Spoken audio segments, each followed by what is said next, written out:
Students, good morning. અગાઉના વિડીયોમાં ચર્ચા કરી હતી પ્રકરણ નંબર 6 સૂર્ય અસમતાઓ વિશે અને એમાં જોયું હતું સ્વાધ્યાય 6.2 વિશે. આજે ચર્ચા કરીએ છીએ એક નવા ટોપિક વિશે કે જેનું નામ છે બે ચલમાં સૂર્ય અસમતા ની સંહતિનો ઉકેલ. હવે મિત્રો સમજો કે અત્યાર સુધી સ્વાધ્યાય 6.1 એના ઉદાહરણો અને સ્વાધ્યાય 6.2 અને એના રિલેટેડ ઉદાહરણોની અંદર આપણે એક જ ઇક્વેશન એટલે કે એક જ સમીકરણ સાથે એને કોઈ પણ ગ્રાફની અંદર કેવી રીતે બતાવવો, એના ઉકેલને કેવી રીતે સમજવો એની ચર્ચા કરી હતી. હવે શું થશે કે બે ચલની અંદર સૂર્ય અસમતાના સંહતિનો ઉકેલ લેવામાં આવશે ત્યારે એક નહીં બે પણ હોઈ શકે અને ત્રણ પણ સમીકરણ હોઈ શકે. તો એક સમીકરણ માટે એક જ લાઈન આવશે, બે સમીકરણ માટે બે લાઈન ખેંચવી પડશે અને ત્રણ સમીકરણ માટે ત્રણ લાઈન પણ ખેંચવી પડશે. ઓકે, પણ એ જ પદ્ધતિ કે જે આપણે સ્વાધ્યાય 6.1 અને 6.2 માં ગણી રહ્યા છીએ. જોઈએ ઉદાહરણ નંબર 12 એટલે તમને ખ્યાલ આવી જશે કે કેવી રીતે એની ગણતરી કરવી છે. ઉદાહરણ 12 સમજો. નીચેની સૂર્ય અસમતાઓનો સંહતિનો ઉકેલ નીચેની સૂર્ય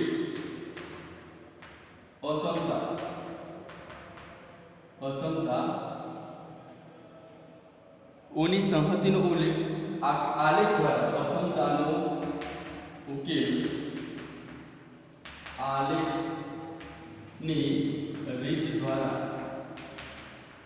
ઉકેલો. બરાબર, તો સંહતિ છે, સમીકરણની ચોક્કસ સંહતિ છે, તો એ સમીકરણની સંહતિનો જે ઉકેલ છે એ આલેખની રીત દ્વારા આપણે સમજાવવાનું છે. તો સમીકરણ આપ્યું છે x + y > or = 5.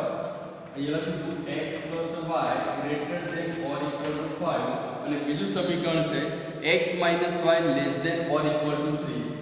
x - y < or = 3. હવે બરાબર સમજી લો કે સ્વાધ્યાય 6.1 અને સ્વાધ્યાય 6.2 ની અંદર જેટલા પણ દાખલા ગણ્યા હતા અને એના રિલેટેડ કેટલાક ઉદાહરણ પણ ગણ્યા હતા, તો એની અંદર શું કરતા હતા કે કોઈ એક સમીકરણ હોય, એ સમીકરણની અંદર જે અસમતા છે એને સમતા સ્વરૂપમાં પહેલા ફેરવતા હતા. ફેરવ્યા પછી x ને y નો ઉકેલ શોધતા હતા. x ને y નો જ્યારે પણ ઉકેલ મળી જાય એને આપણે આલેખ ઉપર રિપ્રેઝન્ટ કરીએ છીએ. બરાબર, તો સૌથી પહેલા આપણે શું કરશું, આપેલ અસમતાને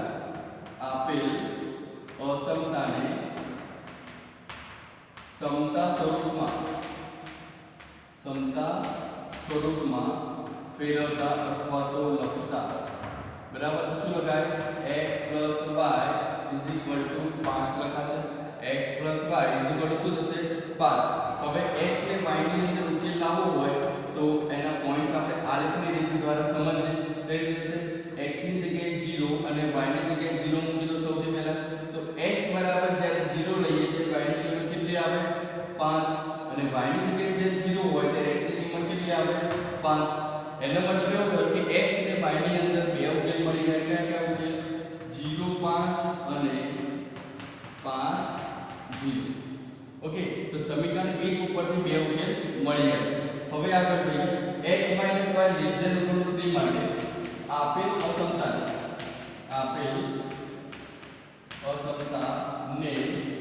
સમતા સ્વરૂપમાં ફેરવતા. તો સમતા સ્વરૂપમાં ફેરવતા શું થાય, x - y = 3 થશે. તો જે સમીકરણ 1 ની અંદર આગળ પ્રોસેસમાં શું કર્યું હતું, x ને y શોધ્યા હતા, તો અહીંયા પણ એવું જ કરવાનું છે, x y શોધી. તો શું થશે, 0.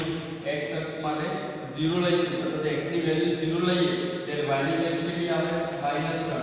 y ની વેલ્યુ 0 લઈએ ત્યારે x ની વેલ્યુ કેટલી આવે, 3. તો અહીંયા પણ બે પોઈન્ટ્સ મળી જશે, 0 - 3 અને 3 0 - 3 અને 3 0. તો અહીંયા બે પોઈન્ટ ટોટલ થયા 4 પોઈન્ટ. એ ચારે ચાર પોઈન્ટને આપણે આલેખ દ્વારા દર્શાવવું છે. તો આલેખની અંદર શું કરીશું, તો સૌથી પહેલા તો આલેખ શું કરીશું, આલેખની અંદર x y અને y. x ની જમણી બાજુએ બધી ત્રણ સંખ્યાઓ 1 2 3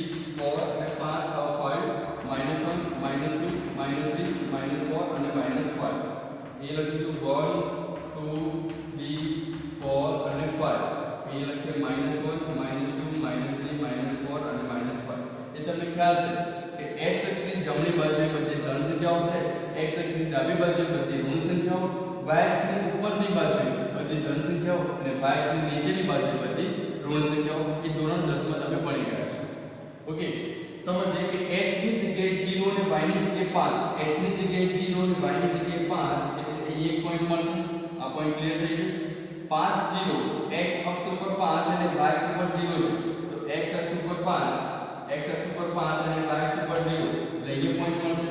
એટલે આ જે લાઈન છે એ line greater than or equal to છે. બરાબર સમજો, greater than or equal to હોય તો કઈ લાઈન આવશે? ડાર્ક લાઈન આવશે. બરાબર, તો ડાર્ક લાઈન અહીં આપણે ડ્રો કરી નાખીશું. ડાર્ક લાઈન ડ્રો કરીશું. બરાબર, કઈ લાઈન હશે? x y = 5, x y = 5 થશે. તો એક લાઈન નું કામ પતી ગયું. હવે બીજી લાઈન છે x - y ≤ 3 માટે, તો એના પોઈન્ટ્સ દર્શાવીએ 0 - 3.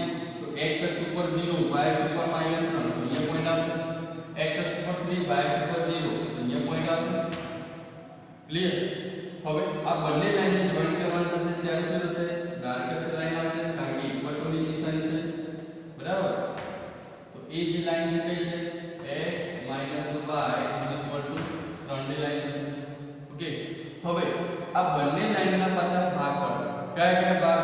એક ઉપરનું અર્ધતલ અને બે નીચેનું અર્ધતલ. ડાબી સાઈડનું અર્ધતલ અને જમણી સાઈડનું અર્ધતલ. પણ અહીંયા કોઈ શિરોમણી રેખા નથી. એનો મતલબ એવો છે કે ઉપરનું અર્ધતલ અને નીચેનું અર્ધતલ એમ બે જ ભાગ પડશે. તો સમજીએ કે ઉપરનું અર્ધતલ અને નીચેનું અર્ધતલની અંદર જવાબ કેવી રીતે આવશે? તો સૌથી પહેલા આ સમીકરણની વાત કરીએ. x + y > 5 માટે x = 0 અને y = 0 લેતા, y = 0 લઈએ તો શું થાય? તો 0 + 0 > 5 હશે. તો 0 > 5. તો આ અસમતા જે છે 0 > 5 માટે સાચી છે કે ખોટી? તો ખોટી છે. તો અહીંયા લખી શકાય કે અહીં આપેલ અસમતા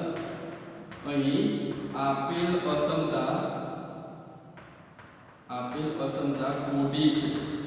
બરાબર, વિધાન ખોટું છે. કયું? 0 > 5. એનો મતલબ એવો કે 0 એ 5 કરતા મોટા છે એવું કહેવા માંગે છે. પણ ખરેખર એવું ના હોય. 0 <= 5 હોઈ શકે પણ <= 5 ના હોઈ શકે. એટલે વિધાન ખોટું છે. એટલે કે આપણને ઉપરનો અર્ધતલ લેવો પડશે. x + y = 5 માટે તો ઉપરની લાઈન આગળ ખેંચવી પડશે.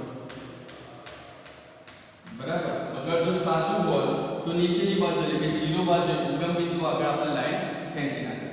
ઓકે, ચલો અહીંયા સમજીએ કે અહીં x - y <= 3 માટે x = 0 અને y = 0 લેતા, x = 0 અને y = 0 લઈએ ત્યારે શું કન્ડિશન થાય? 0 - 0 <= 3. તો 0 <= 3. તો આ બિલકુલ રાઈટ છે. જોઈને ખ્યાલ આવી જશે કે 0 નાના છે 3 કરતા. બરાબર છે, તો બિલકુલ રાઈટ છે. તો આપેલ અસમતા એ સાચી છે. આપેલ અસમતા કેવી છે? સાચી છે. એટલા માટે આપણે શું લખી શકીએ? 0 <= 3. એનો મતલબ એવો થયો કે આ જે લાઈન છે એ લાઈનના બે પાર્ટ પડશે. સાચી બાજુ મતલબ કે ઉપરની બાજુ અર્ધતલ અને નીચેની બાજુનો અર્ધતલ. એટલે જવાબ સાચો છે. એટલે શું હશે? આ સાઈડની લાઈન ખેંચાશે. બરાબર, એટલે તમે જોઈ લેજો. કે તો આ રીતે આપણે આન્સર લાવી શકીશું. ઓકે, ક્વેશ્ચનની અંદર બરાબર જોઈ લઈએ. ફરીથી જોઈ લો કે x - y <= 3 માટે કન્ડિશન આ રીતે થશે અને x + y > 5 માટે કન્ડિશન ઉપરની સાઈડ થશે. બરાબર, તો ઉદાહરણ નંબર જે 12 છે એ તમે રાઈટ ડાઉન કરો.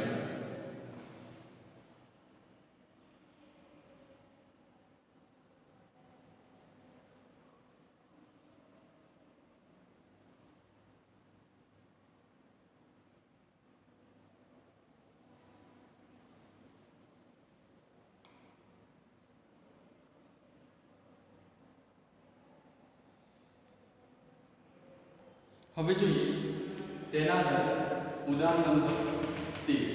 ઉદાહરણ 13 બરાબર સમજી લેશો. નીચેની સુરેખ અસમતાની સંહતિનો ઉકેલ આલેખ દ્વારા મેળવો. નીચેની સુરેખ અસમતાનો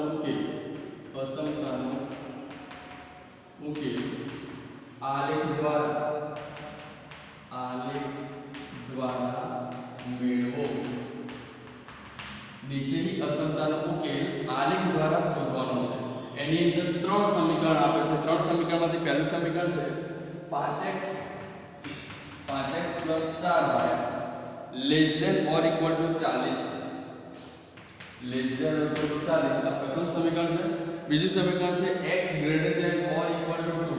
x greater than or equal to 2 માટે બીજું સમીકરણ છે. અને y is greater than or equal to 3 અને આ ત્રીજું સમીકરણ છે. તો એના ઉપરથી આપણને આઈડિયા છે કે સમીકરણ 1 ની એક લાઈન આવશે, સમીકરણ બીજાની બીજી લાઈન અને સમીકરણ 3 છે એ 3 ની ત્રીજી લાઈન આવશે અને એના આધારે આપણે ગ્રાફિકલની અંદર મતલબ કે આલેખની અંદર રિપ્રેઝન્ટ કરવાનું છે. તો સમજીએ કઈ રીતે થશે. તો અહીં આપેલ અસમતાને સમતા સ્વરૂપમાં લખતા અથવા ફેરવતા તો શું થશે 5x + 4y કેટલા થશે 40 અને એના આધારે x અને y ની કિંમત શોધી નાખીએ તો પોઈન્ટ્સ કઈ રીતે મળશે. અહીંયા 0 લઈ લઈએ પહેલા. તો x બરાબર 0 લઈએ તો y ની કિંમત કેટલી મળશે 10. y બરાબર 0 લેશો અહીંયા 0 આવશે તો 40 ના છેદમાં 5 એટલે જવાબ કેટલો આવશે 8. તો એના આધારે આપણને બે પોઈન્ટ્સ મળી ગયા કે 0 10 અને 80 એમ બે બિંદુ મળે છે. ક્લિયર. હવે સમીકરણ 2 ની અંદર ચર્ચા કરીએ. તો સમીકરણ 2 ની અંદર શું કન્ડિશન છે x જ આપેલ છે, y વાળું કોઈ પદ છે નહીં. તો આપણે શું લખીશું x + 0y = 2 લઈએ. x + 0y = 2 એટલે કે જે અસમતા છે એને સમતા સ્વરૂપમાં ફેરવી નાખો. બરાબર. તો અહીંયા શું લખીશું x y x ની જગ્યાએ 0 y ની જગ્યાએ 0 બતાવી દઈએ. x બરાબર જ્યારે 0 હોય બરાબર સમજો. x બરાબર જ્યારે 0 હોય ત્યારે y ની કિંમત કેટલી થાય 0. જ્યારે y ની કિંમત 0 લો અહીંયા તો x ની કિંમત કેટલી થઈ જાય 2. એટલે જવાબ શું થઈ ગયો 0 0 અને 2 0 બિંદુઓ મળશે. બરાબર. હવે ત્રીજા સમીકરણની ચર્ચા કરીએ. તો ત્રીજા સમીકરણની અંદર શું થાય y વાળું પદ છે x વાળું નથી. એટલે શું લખીશું 0x + y = 3 સમતા સ્વરૂપમાં લખીશું. હવે x અને y એને પોઈન્ટ્સના આધારે કેવી રીતે બતાવશો એ સમજી લઈએ. તો અહીંયા 0 લખીશું, અહીંયા પણ 0. તો સમજો x બરાબર જ્યારે 0 હોય ત્યારે y ની કિંમત કેટલી થઈ જાય 3. y ની કિંમત 0 હોય તો x ની કિંમત પણ કેટલી થાય 0. ઓકે. y ની કિંમત 0 હોય ત્યારે x ની કિંમત પણ શું થાય 0 થાય. ઓકે. તો પોઈન્ટ્સ કેટલા મળે 1 2 3 4 અને આના પોઈન્ટ મળી ગયા કેટલા 0 3 અને 0 0. ટોટલ 6 પોઈન્ટ મળી ગયા છે. હવે આ 6 પોઈન્ટ્સને આપણે આલેખ દ્વારા સમજાવવાના છે. તો આલેખની અંદર જ્યારે નિર્દેશ કરીશું ત્યારે કેવું થશે એ સમજી લઈએ. x x' y અને y'. અહીંયા શું લખીશું 0. હવે x ની જમણી બાજુ કઈ સંખ્યા આવશે બધી જ ધન સંખ્યાઓ. અહીંયા લખીશું 1 2 3 4 5 6 7 8. આગળ લખીશું 10 સુધી જઈશું આગળ 9 and 10. અહીંયા પણ એવું કરીશું -1 -2 -3 -4 -5 -6 -7 -8 અને -9. આગળ સુધી તમે લંબાઈ દેજો -10 સુધી લખી શકાય છે કે અહીંયા માઈનસ નથી એટલે હું દર્શાવતો નથી. ચલો અહીંયા નીચે y' એ શું લખીશું 1 2 3 4 5 6. અહીંયા આગળ ઉપર બતાવીશું 7. સપોઝ કે અહીંયા 10 છે. બરાબર. 10 સુધી એ સમજી લેજો. તમે નોટબુકની અંદર કમ્પ્લીટ આ લેખને ડ્રો કરજો. ઓકે. નંબર સાથે અહીંયા શું આવશે -1 -2 -3 -4 -5 -6 -7 -8 -9 અને -10. ઓકે, અહીંયા સમજો y ડેશ ની અંદર માઈનસ આવશે, y ઉપર પોઝિટિવ, x અક્ષની જમણી સાઈડ પોઝિટિવ, x અક્ષની ડાબી સાઈડ નેગેટિવ સંખ્યા. ઓકે, x અને શું આવશે x ડેશ, અહીંયા y હશે અને y ડેશ થશે. ઓકે, હવે સમજજો કે પોઈન્ટ કેવી રીતે બતાવશું. તો x અક્ષ ઉપર 0, y અક્ષ ઉપર 10. તો સપોઝ અહીંયા 10 છે, x અક્ષ ઉપર 8 છે અને y અક્ષ ઉપર 0 છે. x અક્ષ ઉપર 8 અને y અક્ષ ઉપર 0, એટલે જે પોઈન્ટ્સ છે એ ઇક્વલ ટુ ના આધારે ડાર્ક લાઈન ડ્રો કરીશું. તો ડાર્ક લાઈન અહીં છે આ, બરાબર. તો ડાર્ક લાઈન છે અને એ લાઈન કઈ બનશે 5x 4y 40 બનશે. 5x 4y કેટલા બનશે 40. હવે એના આધારે આપણે સમજશું બીજી લાઈન. તો બીજી લાઈનમાં શું કન્ડિશન છે, x is greater than or equal to 2, એની અંદર 0 0 પોઈન્ટ છે. તો અહીંયા 0 0 પોઈન્ટ છે જ. હવે x અક્ષ ઉપર 2 અને y અક્ષ ઉપર 0. x અક્ષ ઉપર 2 છે, y અક્ષ ઉપર 0 છે. તો x અક્ષ ઉપર 2 અહીંયા છે અને y અક્ષ ઉપર કેટલા છે 0. તો આ પોઈન્ટ છે.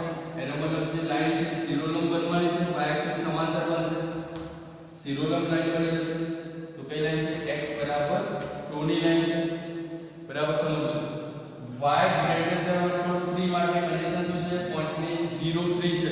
તો x અક્ષ ઉપર 0, y અક્ષ ઉપર 3 એટલે અહીંયા આવશે, બરાબર. અને 0 0 પોઈન્ટ અહીંયા છે જ, બરાબર. અને ઇક્વલ ટુ ની નિશાની છે એટલે શું આવશે ડાર્ક લાઈન, બરાબર. તો ડાર્ક લાઈન આપણે ડ્રો કરીશું. ઓકે, તો y કયો છે 3, y 3 થઈ. હવે સમજવાનું એ છે કે અહીંયા 0 મૂકીશું, અહીંયા પણ x ને y ની જગ્યાએ 0 મૂકીશું, અહીંયા પણ x ને y ની જગ્યાએ શું મૂકીશું 0. તો શું કન્ડિશન થશે. તો સૌથી પહેલા અહીંયા જોજો કે 5x 4y ≤ 40 છે. તો 0 + 0 ≤ 40 એટલે 0 ≤ 40 જવાબ સાચો છે. એટલે કે અહીં વિધાન, અહીં જે અસમતા છે, અસમતા એ કેવી છે સાચી છે. અને સાચી હોય તો આ લાઈન કઈ સાઈડ આવશે, તો આ જે લાઈન છે એ બિલકુલ આ સાઈડ આવશે, બધી લાઈન આટલી ખેંચવાની છે. ઓકે, એ જ રીતે બીજી કન્ડિશન ની અંદર જોજો. તો બીજા કન્ડિશનમાં શું હોય, x ની જગ્યાએ 0 મૂકી દો તો 0 greater than or equal to 2. તો બિલકુલ રોંગ છે એટલે શું આવશે ઉપરની સાઈડ આવશે, બરાબર. બાકી વધારાની લાઈન પછી ભૂસી નાખવાનું થશે. પછી y is greater than or equal to 3, y ની જગ્યાએ 0 મૂકી દઈએ તો 0 greater than or equal to 3 એ પણ રોંગ છે. y ની જગ્યાએ 0 મૂકશું તો 0 greater than or equal to 3 wrong છે. તો બિલકુલ ઉપરની સાઈડ લાઈન આવશે, બરાબર. એટલે લાઈન આથી ખેંચાશે અને એના આધારે ફર્સ્ટ લાઈન એટલે ફર્સ્ટ ઇક્વેશન, સેકન્ડ ઇક્વેશન અને થર્ડ ઇક્વેશન એમ કરીને ટોટલ 3 લાઈન આપણને ડ્રો કરવાની છે, ગ્રાફિકલી ની અંદર રિપ્રેઝન્ટ કરવાના છે. ઓકે, તો ઉદાહરણ નંબર જે 13 છે એ તે તમે રાઈટ ડાઉન કરી નાખો. એના પછી જોશું આગળના દાખલા વિશે અને સ્વાધ્યાય 6.3 વિશે જોશું. ઓકે, આ રાઈટ ડાઉન